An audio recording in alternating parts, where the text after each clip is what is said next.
What's up guys, my name's Dychronic here on this Destiny 2 video, and today we're going to be talking about the infinite solar grenades for the Warlock build that has been going around the community and is so much fun to use. At lower levels it's really fun and easy to do, at medium levels it's very effective, and even at the end game levels you can still use it to great use. Now more in recent time I've started to notice different synergies in the game. I thought at first when you first take a look at certain items, you just kind of look at them and you say, how is this a good stat boost to my current character? Instead of looking at it and saying, how does this fit with a part of a subclass in my character? And I think that that's very important when you're looking at exotics these days. I've started to look out, how do they synergize? Now I give an example in one of my previous videos, the Titan Smash class, the double pulse grenade. Also, if you hit people with an arc melee ability, you actually get grenade energy back. Now with the insurmountable skull fort, you can actually, if you get kills with your shoulder charge, you get your shoulder charge back, and you can infinitely chain this as long as you're getting kills and you get tons and tons of grenades. The same idea works here in this strategy for Warlocks. And I gotta say, it's pretty special.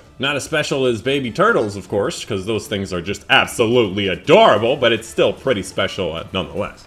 So first, let's talk about how you need to build your character. So firstly, you're going to be using these Dawnblade subclass of your Warlock. Secondly, you need the exotic gauntlets known as Sunbracers, because they basically, this whole strategy revolves around them. And then in your subclass, you need to get the Attunement of Sky. And the reason why we picked this is for two different perks. Firstly, Winged Sun, which means you can fire weapons and throw your grenades while gliding. And secondly, Heat Rises, which means airborne kills recharge your grenade and melee energy. Now if you take a look at your Sunbracers, if you get a solar melee kill, you actually have infinite solar grenades for a short period. In this period, you can throw up to 5 solar grenades, which is an insane amount of grenades. And if those solar grenades kill enemies while you are in the air, that recharges your melee. So if there are enough enemies in the area and you get enough kills with your grenades while flying through the air, all of your infinite grenades that you've been using will recharge your melee. Then all you have to do is melee kill another enemy and you got infinite grenades again. You jump into the air, start gliding, start throwing some more nades. If you don't end up getting all the kills you need to be able to get your melee back, you can still jump through the air and get enemy kills with regular hand cannons or regular weapons, however you want to do it. I personally found that the better devils or any hand cannons in general are very effective at this because they have good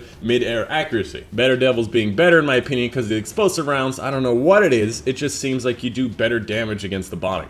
And you know me, I miss all the time.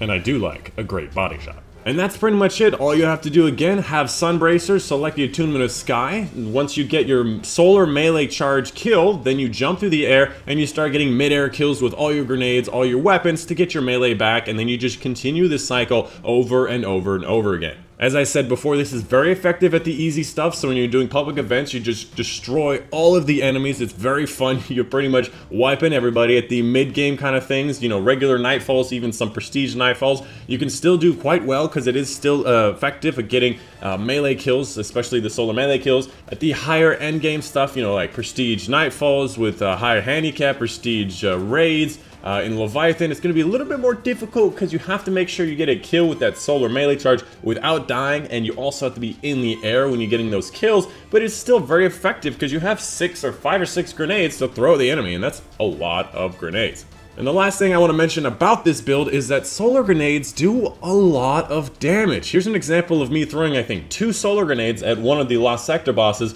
and I almost kill him just by throwing those 2 grenades just, you know, as a kind of afterthought. Now, I'd encourage you to think about stuff like this when you're doing things like the raid. Let's say you're playing against Callus. Instead of having like this striking punch for your Warlock, let's say instead you have Sunbracers. So when you go punch a dog and jump on the plate, you can go throw 5 grenades at Callus and he'll just sit there and take all of those grenades. Obviously, this is a trade-off for the 20% more damage, which might not be worth it, but it's still a lot of freaking grenades. And literally every time you go to a new plate, you just punch one of those dogs that are on the ground, and then you get your solar charge back again. This can also be done for Argos, especially considering that they are grenades. They literally can go as far as you can throw them, so punch an enemy, get the kill, and start throwing them at Argos. It should be pretty effective. And that's pretty much it. That's all there really is to the build. Just wanted to let you guys know about it. I know it's been around the community for quite a while. I personally have been trying to look in to see what kind of synergies you can do with things. If you guys have some cool synergies with subclasses, let me know how they work and why they work, because I'd love to hear more about them. I've been trying to do more reading into the subclasses and figuring out what exotics work with what, because in general, it seems like Bungie put more thought into these exotics and these subclasses than I thought. Anyways, that's the video for you guys today. Hope you guys did enjoy. Of course, my name's been Dychronic, and I'll see you guys on the next one.